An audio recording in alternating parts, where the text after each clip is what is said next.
Ay, Dios. Hoy me desperté. Las secuelas que no se me quitan porque estoy viendo doble. Estoy viendo doble. No sé. Aquí está José Luis López. Sí, ahí está José Luis López, pero ¿son dos o es uno solo ustedes? Bueno, somos dos, nos estás viendo aquí frente a ti. No es el dos coronavirus que me tiene diferentes. torcido. Es una cepa que puede estar operando a lo mejor de norcoreana, Sí. que te hace ver doble. Ustedes son gemelos, mellizos. Gemelos. Sí. ¿Quién nació primero? ¿Quién nació primero o quién es mayor? ¿Qué quieres saber? Ah, es lo mismo. No, porque ese es un cuento, porque nosotros nacimos por cesárea. Ajá. ¿Quién salió primero? Yo estaba conectado a mi mamá por el cordón umbilical y Luis estaba conectado a mí. Quiere decir que yo me ¿Es un vampiro? Sí, yo me formé primero, quiere decir que biológicamente yo soy mayor que él, pero en la cesárea Ajá.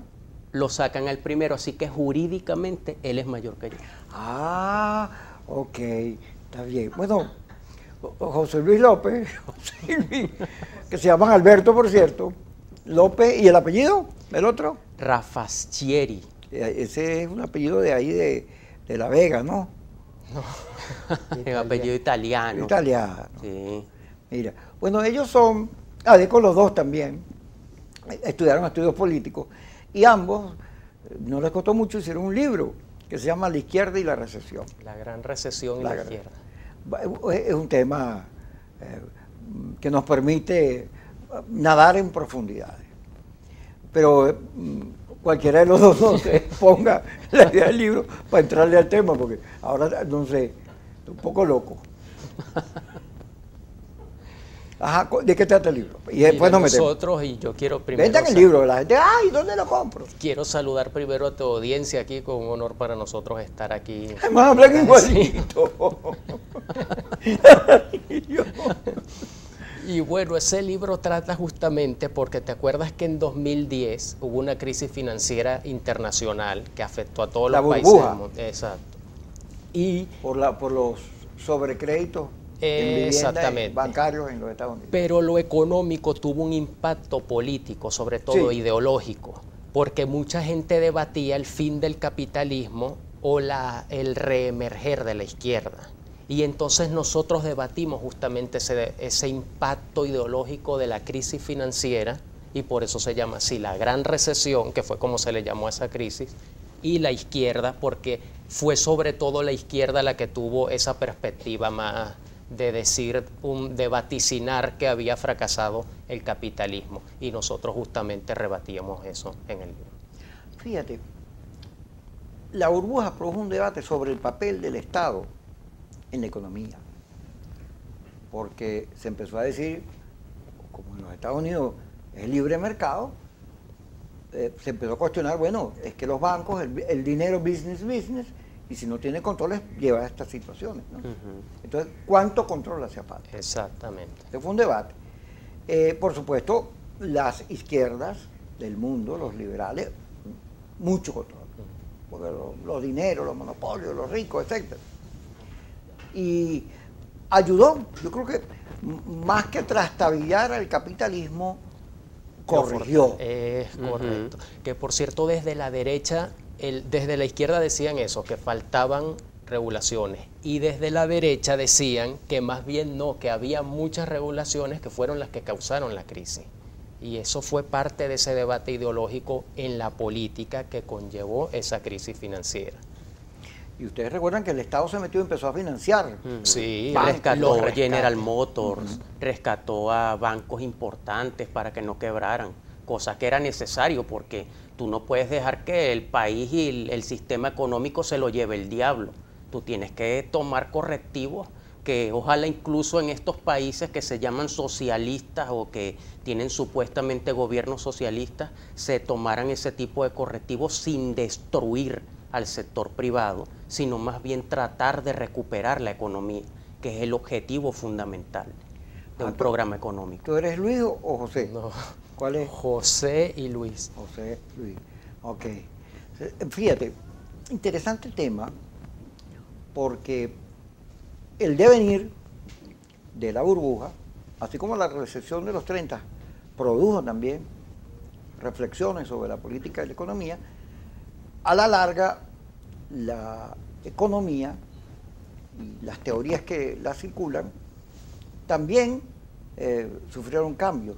Yo me acuerdo que a Obama, acuérdate que Obama le gana a Bush porque Bush la economía le va para el suelo. Y entonces, cuando empezó a tocar los créditos, empezaron a decirle, pero bueno, si estos señores fueron los causantes, se robaron todo ese dinero, ahora tú le vas a dar plata. Exacto. Tú no eres ningún liberal, tú lo que eres un vendido, y lo acusaron. Ahora, la General Motors, fíjate, que recibió auxilio del Estado, no solo lo pagó antes de tiempo, sino que hizo una reformulación y produjeron un modelo de camioneta, esa que está muy de moda, que la empezaron a vender y salieron de la crisis, pero a punta de capitalismo mismo, o sea, de mejorar la producción. Fíjate que el señor Trump, que es el demonio en pasta, cosa más torpe, pero sí, un gran mercader. Político terrible, claro. Un gran mercader, él comenzó a vender que las sanciones eran una política que sustituía al gendarme necesario, la intervención militar. Sanciones para todo el mundo. Y le clavó sanciones a China y hasta a los europeos. A Irán también. A Irán, y a Venezuela, y a Cuba, y a todo el que vivió por ahí sancionado. Sí. ¿Usted acuerda del video de Chávez, aquel que era propio? Este era sancionado. Exacto, exacto. Pero eso produjo recesión económica. Las sanciones hacia las economías, como la de China, que es una economía, lo que produjo fue recesión. Ese mismo tema, la aparición de China como competidor, hizo que tanto Reagan como Clinton, que tuvieron posiciones distintas, en vez de meter sanciones y tratar de decir, China es comunista, porque con Trump reaparece la Guerra Fría, esta cosa anticomunista, la derecha, la izquierda, ayudaba con las redes, la polarización.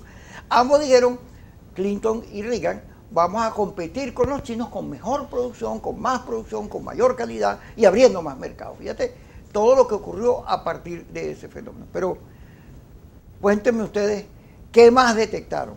Bueno, parte de los temas que tocamos en el libro también es lo que se llama el consenso de Beijing, porque sabes que anteriormente se hablaba del consenso de Washington, que era una receta económica que había hecho un think tank en Estados Unidos para supuestamente desarrollar América Latina. Pero el consenso de Beijing es como la contraparte a ese consenso de Washington y asume que después de esta crisis que hubo, las economías y los países se iban a desarrollar eran no siguiendo el consenso de Washington, sino siguiendo el consenso de China, que es decir, el modelo chino, que es un Estado muy interventor, con muchas restricciones, pero con ciertas libertades económicas. Muy eficaz. Muy eficaz. Pero aún así nosotros tenemos también, y eso lo desarrollamos en el libro, que por cierto, valga la cuña, fue premiado en Noruega, en la Universidad de Oslo. A pesar de eso, sí, nosotros tenemos críticas también porque no es tan así.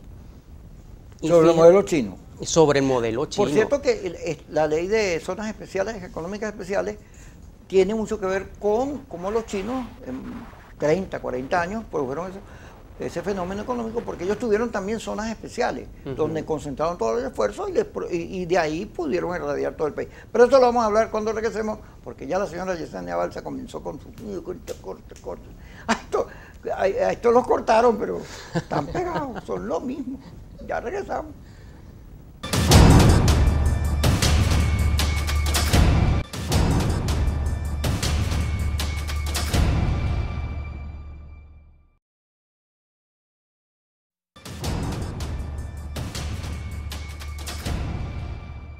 Bueno, sigo yo aquí impresionado con ustedes también, porque José y Luis están aquí con nosotros. ¿Ustedes son familia de Leopoldo López? No vale para nada. ¿Y por qué lo dice así como si fuera? Ni de sangre, ni de partido, ni de ideología, de nada. Ah, pero lo dicen así como molesto. Porque tenemos posiciones muy distintas, siempre las tuvimos, posiciones muy diferentes a cómo resolver la crisis venezolana. Ajá, vamos a hablar de eso. ¿Qué edad tienen? Nosotros no decimos la edad, eso lo dejamos a la interpretación. Sí, a la libre interpretación. Okay. Para confundir más. Claro. Bueno, Ustedes están en la Comisión Internacional de Acción Democrática. Yo soy el subsecretario de Asuntos Internacionales de Acción Democrática y su representante ante la Conferencia Permanente de Partidos Políticos de América Latina. La D de Bernabé. La D de Bernabé, que es la D legal e institucional. Claro, hay que aclarar porque tú sabes que este país está como ustedes. Hay doble para todo, doble institución, doble AD. Bueno, pero la guía ante esa incertidumbre es seguir la ley y las instituciones. Y ahí no hay pele. Ahí nos vamos a meter. Pero volvamos a China. Fíjate, China es una cultura milenaria donde nunca ha habido democracia porque en Oriente había imperio, otro tipo de cultura, y después vino Mao Zedong, que imagínate tú. En el caso de Occidente, bueno, la libertad, el voto, la democracia es otra cultura. Pero los chinos, mi hijo vivió en China, que por cierto cumplió anteayer 30 años. Ah, felicitaciones. Sí, ay Dios, mi hijito. Yo lo recuerdo como un bebé, ahora es grandote. Entonces, fíjate, él un día me manda una foto de unos Nintendo. Y había una pared completa de Nintendo. Uno más barato, uno más caro, de acuerdo a lo que tú pudieras pagar, porque ellos segmentan mucho el mercado. Y yo le pregunto, hijo, ¿y el comunismo? Papá, aquí el comunismo no se ve por ningún lado, porque los chinos son mercaderes, son comerciantes. Y como son tantos, imagínate tú esa cultura que hay. En China hay más de 50 millones de millonarios. Claro, es que justamente lo que él mencionaba ahorita del consenso de Beijing, ese es el modelo de desarrollo chino de ahora, no el de Mao Zedong, sino el de ahora. Sí, que es un Deng Xiaoping. Deng Xiaoping, porque justamente no atacan al sector privado como hizo el socialismo de los años 50, los años socialismo 60. real. Ese modelo de Estado que lo acapara todo. Y uno ve incluso, es el país que más rascacielos construye por día, es el país que más millonarios genera por año. Y de mayor digitalización. De mayor digitalización. Una modernización. ¿Te acuerdas las Olimpiadas que hicieron en Beijing, justamente el despliegue tecnológico? Esa es la China de ahora, ya no es la China de Mao Zedong. Mi hijo me contaba que para ir al aeropuerto, en Shanghái, había un tren alemán que iba sobre imanes a una enorme velocidad. Wow, los chinos han ido desarrollando una cultura muy productiva. Fíjate que hay una carta de Carter a Trump que le decía, mientras nosotros gastamos mucha plata en bombas, tiros, ejércitos, los chinos no andan en eso. Sí. Son dos concepciones del capitalismo. Hay un cuento que Chávez cuando va a China empieza a hablar de Mao Zedong y todo uno se le queda viendo así como... Sí, eso es prehistoria. Sí, como nada que ver. Y habla, el capitalismo es el causante de los males del mundo. Y el chino, el primer ministro, no me acuerdo con quién era que estaba reunido, le dice, nosotros haber estudiado capitalismo profundamente. Capitalismo pareciera que va a extinguirse, pero no, capitalismo renovarse. Y hasta ahora no hay mejor reforma y fórmula que el capitalismo mismo. Yo lo estoy caricaturizando, pero se lo digo. Ni hao, por cierto, a la comunidad china. Nosotros hablamos un poco de... Pero estos dos modelos, fíjate, uno basado en un Estado autoritario, controlador, y otro que tiene libertades. Hay quienes plantearon que con respecto a la cuarentena del coronavirus, que esos eran dos modelos a confrontarse y que el autoritario tenía ventajas. Bueno, es que ese es parte del debate justamente, porque incluso es un debate que si tú revisas la historia no es nuevo. Siempre incluso hasta esa tesis del gendarme necesario, de que un poder autocrático era capaz de llevar al desarrollo a naciones salvajes y imponer un orden legal, social, institucional que condujera a las naciones al progreso. Es parte del debate que siempre ha habido, digámoslo así, y de hecho casi todas las autocracias del mundo siempre rescatan ese tipo de discursos para justificar su accionar. El mismo Pérez Jiménez aquí, Gómez lo hizo también, pero la verdad es que en democracia nosotros que incluso pertenecemos a un partido político totalmente democrático que está en contra de todas las dictaduras, a veces que la gente dice, no, que Pérez Jiménez hizo muchas obras de concreto, pero tú puedes, mira, te regalo todas las obras de concreto que hizo Pérez Jiménez por todos los derechos que uno tiene en una democracia. porque yo no cedo mis derechos políticos y ciudadanos por toneladas de concreto. Eso es una estupidez y eso es un mal negocio en política. Hay una serie en Netflix que habla de las autocracias, de los dictadores, no recuerdo cómo se llama el nombre, pero recomiendo que la vean, donde habla de un manual. Sí.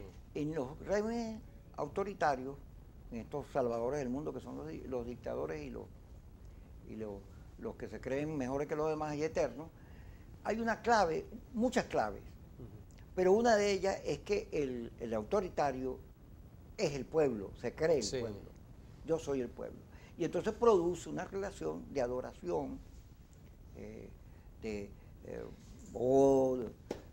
seguimiento, y muchas veces esa relación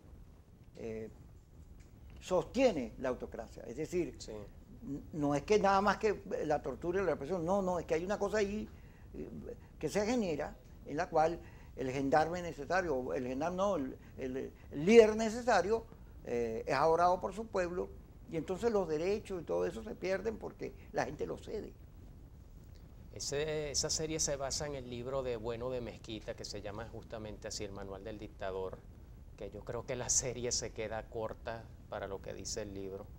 Pero, y sí, es justamente lo que prometen muchos dictadores como una esperanza, pero sí hay una cosa que llama la atención de esas fórmulas, que son fórmulas muy cortoplacistas. Ninguno de los dictadores queda bien parado en la historia. Exactamente, son fórmulas que tienen un éxito en un lapso muy definido, pero que no es eterno, que no dura 1000 años. Uno no recuerda una dictadura dinástica que se haya sucedido. Bueno, la de Corea, solamente, son mi familia. Y aún ellos es dudoso cuánto puedan durar, en cuántas generaciones más, porque no se prevé que sean, por ejemplo, una sucesión como el trono británico o algo así, se ve muy difícil. Son éxitos muy esporádicos. Ahora ustedes hablan de las izquierdas. Fíjate que en Venezuela, producto del gobierno de Maduro, la izquierda está muy devaluada. Tú dices que eres de izquierda y la gente, ¡ah! Más bien, en el fenómeno de las elecciones norteamericanas apareció troncista venezolano. Sí, claro. Sí, y Tron decía que, y se puso de moda que cuanto candidato liberal izquierdoso hay, le dicen tú eres comunista y vas a llevar a tu país a lo que llevó Maduro y Chávez a Venezuela. Las izquierdas, la izquierda tiene matices, claro. Matices de estos tipos. Bueno, fíjate, por ejemplo, en la misma organización esta de partidos políticos, la COPAL, esa es una conferencia de partidos progresistas de América Latina, pero ahí convergen desde el Partido Comunista Cubano hasta el PRI y Acción Democrática, que tienen ideologías completamente distintas al Partido Comunista, pero es lo que estás diciendo, cómo hay una diversidad de izquierdas y de pensamientos de esta tendencia muy diferentes, y cada uno tiene vertientes más democráticas, más dictatoriales, más autoritarias, y son los diferentes matices de las ideologías políticas. Ahora vamos a ir al corte, pero uno se pone a ver los resultados de la historia de derecha e izquierda y es nefasto. No solo porque en la confrontación se muerden, porque se odian, ¿no? Perros y gatos, sino que acaban con los matices, como tú mismo acabas de señalar. Entonces, en la diversidad, en la pluralidad, que hay tanta solución, terminas tú votando por Perú. Sí. O sea, no sabemos cuál era peor. Vamos a hablar de eso cuando regresemos, porque ya nos toca ir al corte y estamos con José Luis López, aquí José y Luis. Si son reales, no soy yo que estoy enfermo, ni usted que está mal de la vista, ellos son gemelos. Ya regresamos.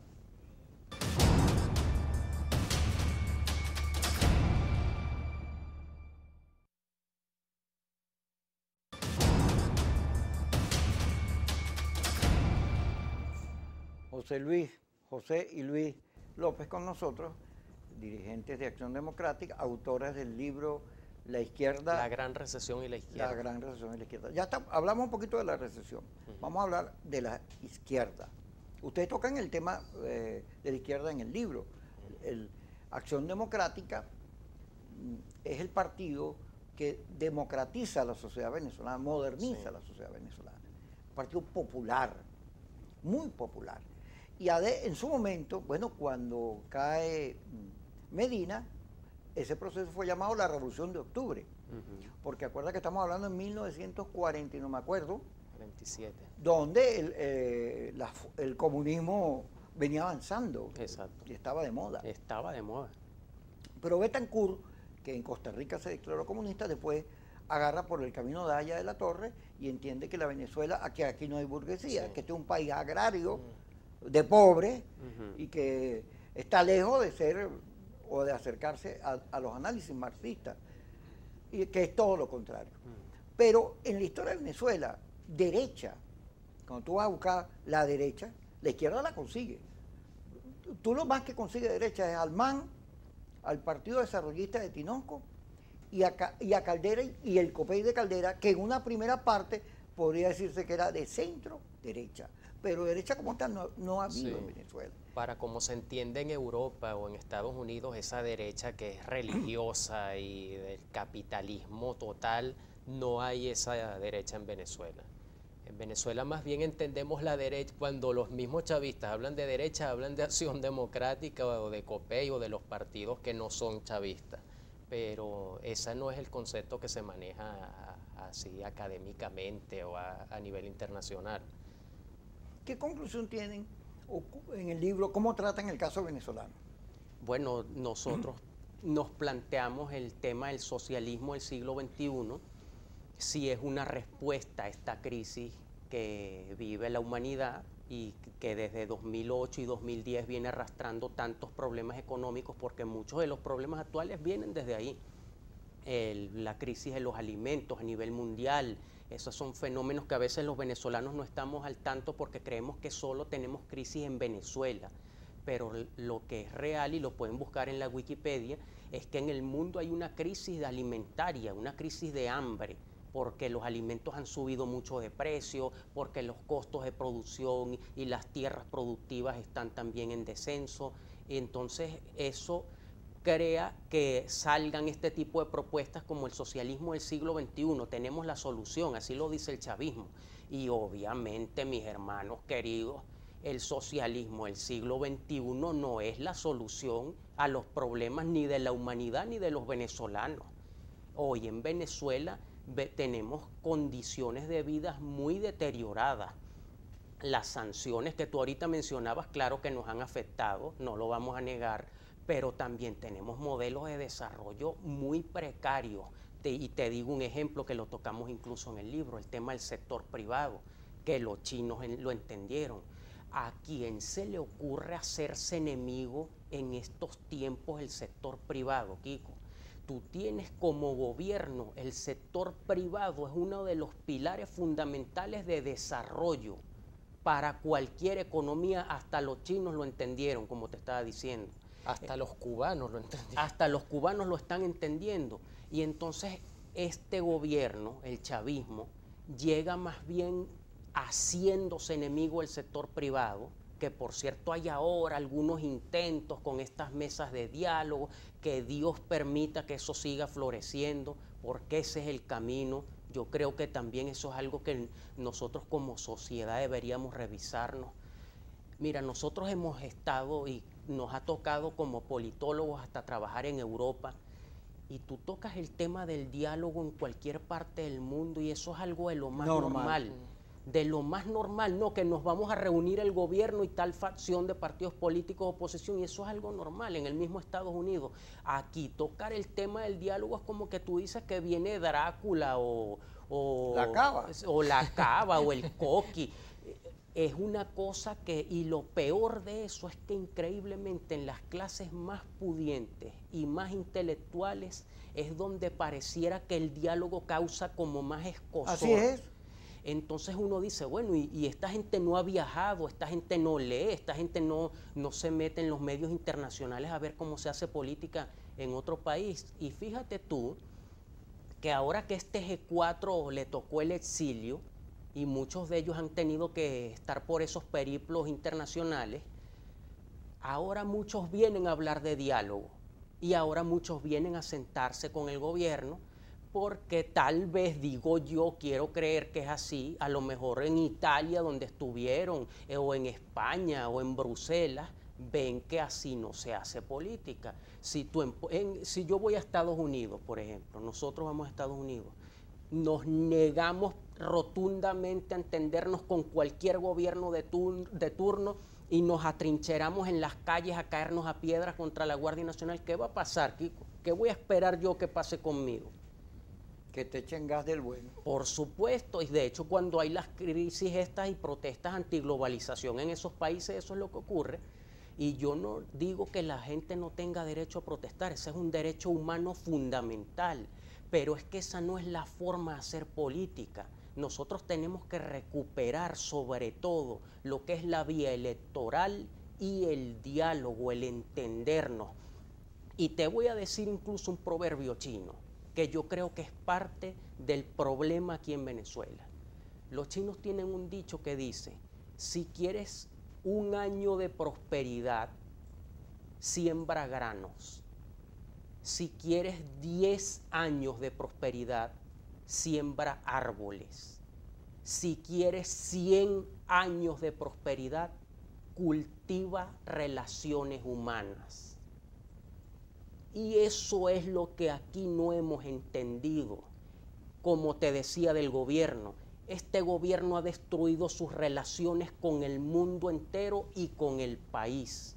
Este gobierno ha llegado a estar enemistado con todos los partidos políticos, con el empresariado, con la iglesia, con los evangélicos, con todos los sectores nacionales y encima, como si no es suficiente, con todo el mundo, con Estados Unidos, con Colombia, con Ecuador, con Chile, con la OEA, con el otro, con Juan, con Pedro. Y eso es lo que tiene este país así, ojalá que la gente lo entienda. Cuando nosotros restablezcamos nuestras relaciones y comencemos a entendernos y pensar en el bienestar del país, es que vamos a ver resultados. Fíjate, tú tocas un punto que es difícil.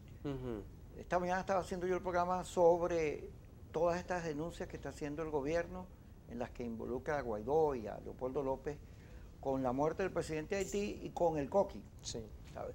Y me resultó difícil, porque eso que tú señalas, fíjate, aquí en Venezuela la democracia produjo una enorme clase media, sí, por la educación y por la apertura, y todo lo que hizo la democracia antes de la crisis que llevó a Chávez al poder fue infraestructura para generar desarrollo, que era el modelo Caldera-Betancourt. Esa enorme clase media profesional, exitosa, que era capaz de estar barato y darme dos. Sí. Bueno, cuando llega Chávez, produce un colapso. Pero Chávez, ¿cómo llega? Chávez llega, hay un cuento que se lo voy a echar, que define bien cómo llega Chávez. Chávez llega con el cuento de la lucha de clases. Hay un estatus, iglesia, imperialismo, imperialismo no, empresarios, ricos, etcétera, a los cuales voy a pelear. Les voy a contar el cuento, pero cuando regresemos, porque ya soy Yesenia con su agresividad. Aquí vamos al corte.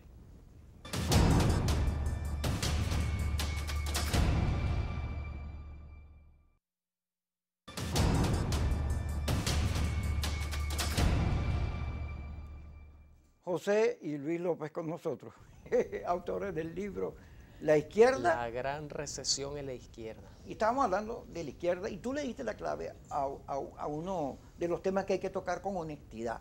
Tú sabes que ahorita las redes impiden que tú digas la verdad porque te linchan los laboratorios y los odiadores.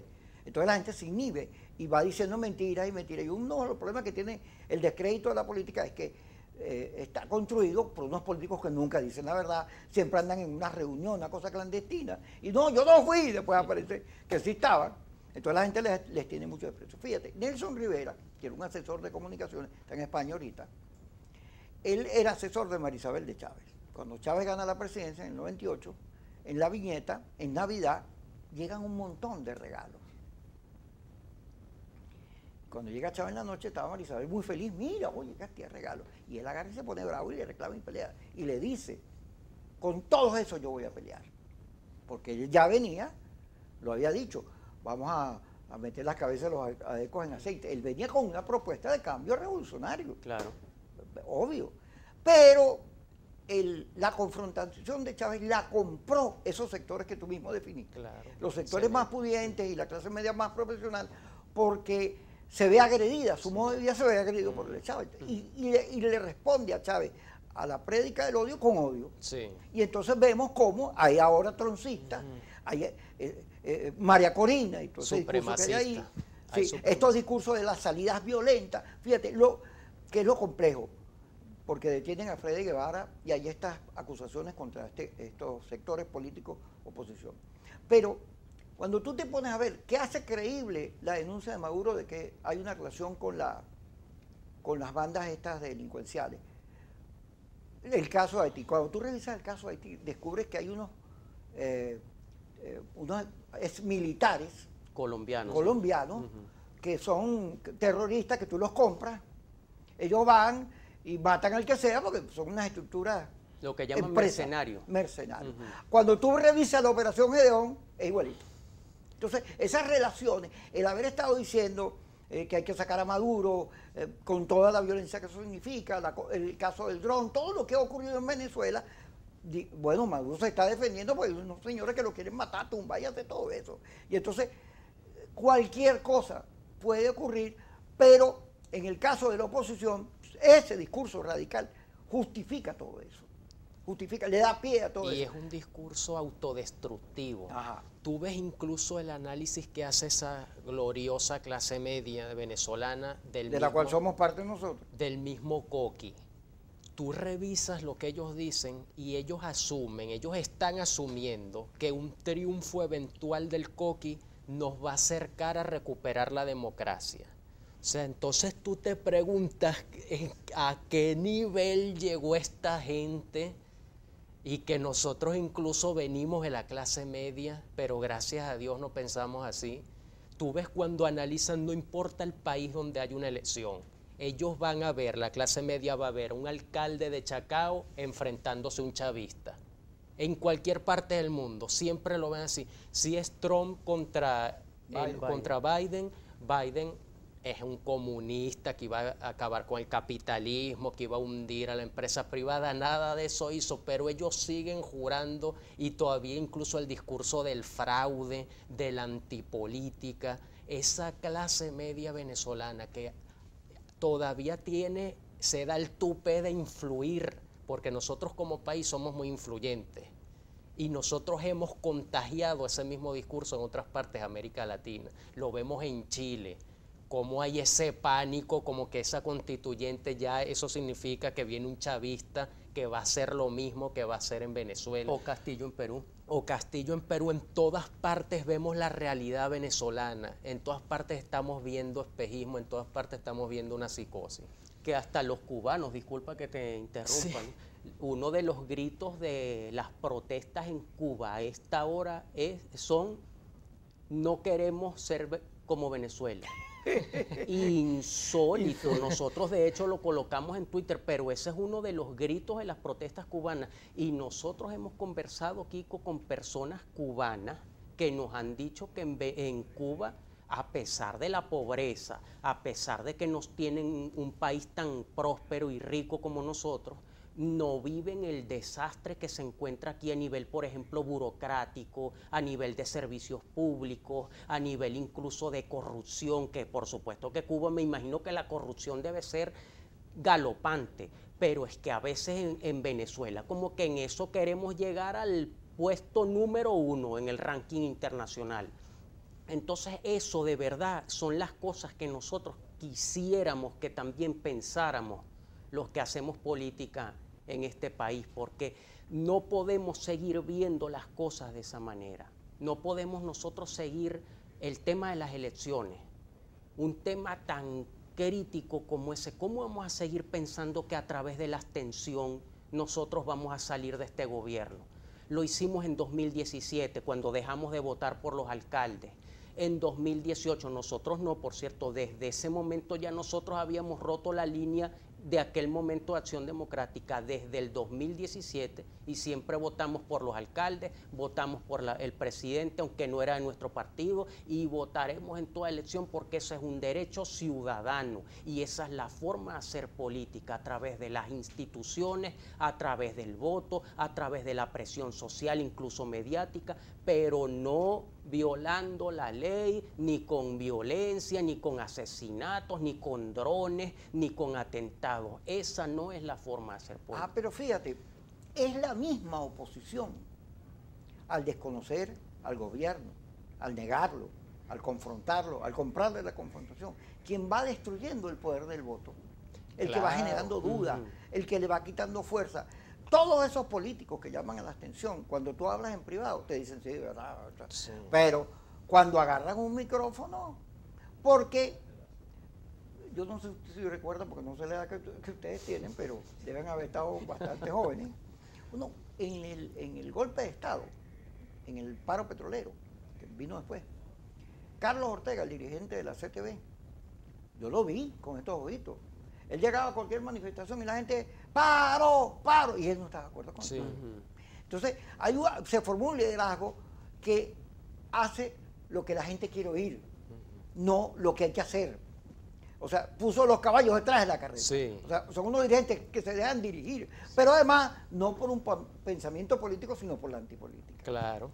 Y tú lo dices y ya no deben estar linchando. Sí. Kiko se llevó a los gemelos a los gemelos fantásticos, para venir diciendo lo mismo. Tú ves todavía hoy políticos en Venezuela que dicen una cosa y enseguida revisan el Twitter, y si el Twitter los adversa, no borra, quita eso, yo no dije eso. A ese nivel hemos llegado en la política venezolana. O me hackearon el Twitter, el famoso me hackearon el Twitter. Y porque es lo autodestructivo, hay un feedback autodestructivo. Son líderes que con toda sinceridad no están teniendo las características que tiene un líder, y una población que también manda un input para para llevar al poder, para enaltecer a unos líderes que no deberían haber sido líderes jamás por lo destructivos que son. Ayer estaba José Luis Farías, historiador, con Vladimir Villegas, y entonces él decía que que pese a todo lo que ocurrió con Freddy Guevara y a estos señalamientos hacia Leopoldo López y Voluntad Popular, había que mantenerse en la línea electoral, porque el gobierno siempre juega con una carta, tipo DACA, siempre tiene un efecto electoral muy planificado, porque conoce la oposición y sabe que haciendo el ¡bu! ¡Ah, no, yo voto! Sí. Y entonces decía, bueno, la oposición también tiene que aprender a entender cómo juega el gobierno. Por eso vamos a hablar, ya va, que ya, mírala, vela. Ah, está bien, ya la vi. Nos vamos al corte y ya regresamos.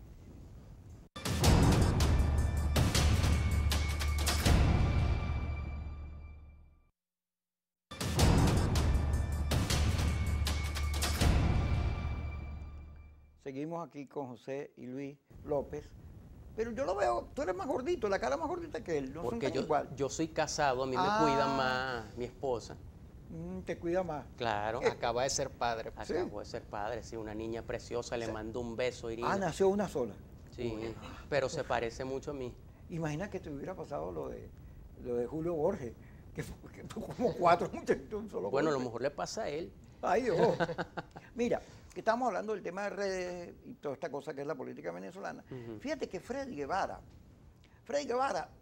cuando tú revisas sus declaraciones, tú dices, la verdad es que es insólito. Pero Freddy Guevara había dicho que estaba con Francisco Torrealba negociando. Y el gobierno lo dijo así. Y él regresó a Venezuela dentro de esa negociación.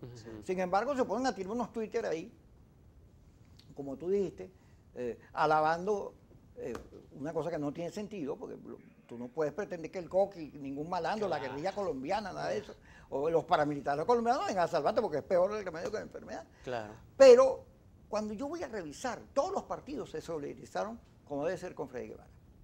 Pero cuando voy a revisar en las redes, no fue trending topic su detención, estaba de cuarto. Y cuando me metí en el timeline de él, todo el mundo agrediéndolo, porque las comunicaciones del G4, sus laboratorios, que le daban, a mí me tenían de sopa, yo tenía 2000 tipos ahí diciéndome groserías y cosas, pero montados, pues, o sea, puestos allí para eso. Artificiales. Sí, un laboratorio. Bueno, pero resulta que ahora se les devolvieron toda esa prédica de decir que este es alacrán, que este es vendido, se les devolvió porque ahora van contra ellos, porque como quieren negociar y ellos acostumbraron a la gente a que las negociaciones hermanas, se les está devolviendo. Y es complejo porque puede que la detención de Freddy Guevara haga que el G4, la D de Henry Ramos, Nuevo Tiempo y los sectores de Primera Justicia que ya estaban en Venezuela participar, se echen para atrás, porque ya lo dijo Urrucurtu, que es Currucucú Paloma, que yo le digo así, que es un politólogo de María Corina, que se ve que, claro, no voy a decirle nada, pero ya dijo él que la Comisión de la Unión Europea tenía que irse del país porque no se podía permitir. Que fíjate, tú tocaste ahorita un tema que es importantísimo.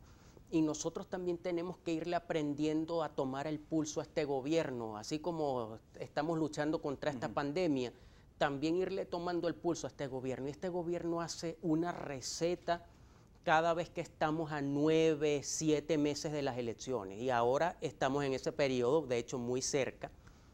El gobierno comienza a lanzar esos bu para asustar al electorado y a los líderes políticos y desalentar la participación.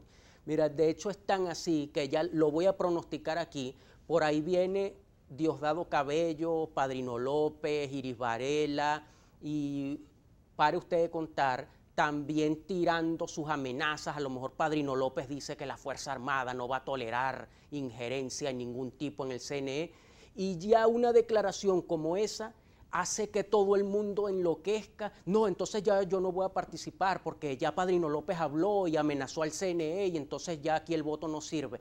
Eso no podemos continuar como en ese estado de inocencia en la política también. Tenemos que subir en ese aspecto el nivel competitivo, vamos a decirlo así. Pero eso habla mal es de la oposición, no del gobierno, porque el gobierno juega la política. Y lo mismo está haciendo Daniel Ortega en Nicaragua, cuando mete preso a un dirigente, mete preso a otro. Lo que está buscando es que se desaliente el bloque del electorado, no tal o cual dirigente, sino el bloque del electorado para que no lo castiguen en las urnas, que es donde él sabe que tiene la desventaja. Y igual que le pasa a este gobierno. Y eso es lo que nosotros tenemos que también aprender a corregir nuestras estrategias. Pero fíjate, ok, todo lo que nosotros estamos diciendo, lo estamos diciendo porque lo creemos. Claro. Porque aquí la gente está acostumbrada a que le mientan. No, yo estoy diciendo una cosa como las creo. Nosotros igual. Me importa muy poquito lo que digan en las redes. Me importa, pero poquitísimo. Porque yo conozco cómo se maneja eso.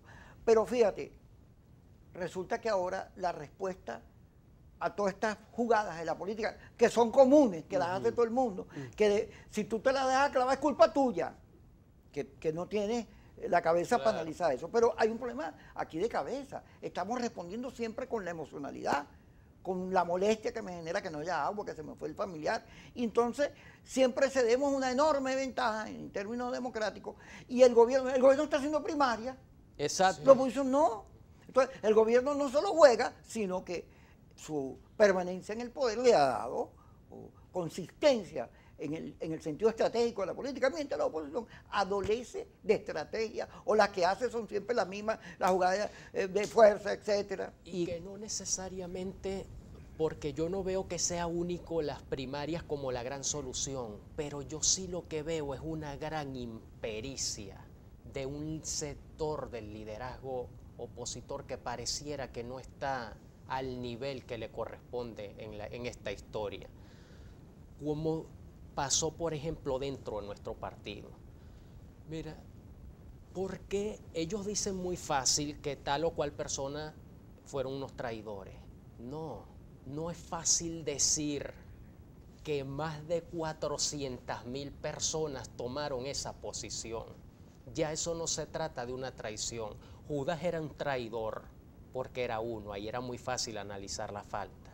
Pero en el caso de Acción Democrática es masivo el descontento que había con la actual directiva. Entonces ya se trata de un motín contra una forma de hacer política, que es esa que vienes describiendo tú.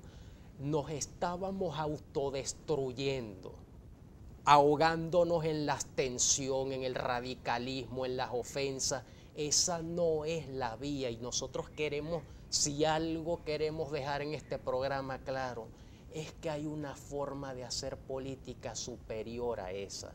Nosotros vemos a estos dirigentes de la abstención que ahora dicen que sí hay que votar porque son candidaturas de ellos.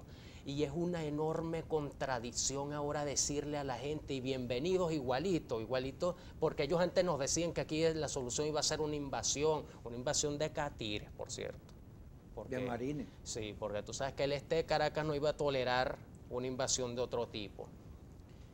Pero ese discurso clasista, racista, abstencionista, si nosotros no lo superamos como oposición, nosotros seguimos entrampados en una vía que nos tiene más bien fortaleciendo al adversario. Wow, no voy a decir más nada, está bien. Buen final. ¿Cómo se llama el libro? La gran recesión y la izquierda. Bueno, si usted quiere leer lo que Está han por reflexionado Amazon. aquí José y Luis López, pues compre el libro. Está en Amazon. En Amazon, sí. está. Ok. Bueno, a las 5 y a las 10. Yo estoy todavía... Ay, con ustedes debe ser difícil discutir porque... Y a veces discutimos entre nosotros. ¡Ay, Dios! Sí. A las 5 y a las 10, Kikosi por Global Show.